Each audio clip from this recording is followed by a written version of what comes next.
یعنی آپ ڈاکٹر ہیں, انجینئر ہیں, آپ کیا کام کرتے ہیں, اور آپ کی پوری کی پوری جو انٹیلیجنس ہے اس کو ہم جوڑے ہوتے ہیں آپ کی اسکول کی پرفارمنس کے اوپر, آپ کی کالج یونیورسٹی کی پرفارمنس کے اوپر, جو کہ انفیئر ہے. اور کیونکہ ایجوکیشن سسٹم میں مسئلہ ہو سکتا ہے, اللہ تعالیٰ کا جو بنایا ہوا انسان ہے اس میں مسئلہ نہیں ہے, لیکن ہمارا یہ ہے کہ جو ہمارے سسٹم میں فیل ہو جاتا ہے ہم اس بندے کو فیلئر قرار دیتے ہیں, ہم اس ایجوکیشن سسٹم کو فیلئر نہیں سمجھتے ہیں.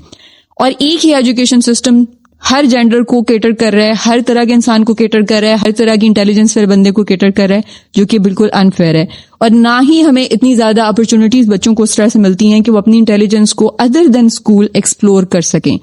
So try to find your son's genius. آپ اپنے بیٹوں کو ڈفرینٹ طرح کی ایکٹیویٹیز, ڈفرینٹ طرح کی ان کو اس طرح کے مواقع فراہم کریں کہ جس میں وہ اپنا جینیس ڈھونڈ سکے. I highly encourage parents کہ وہ اپنے بیٹوں کو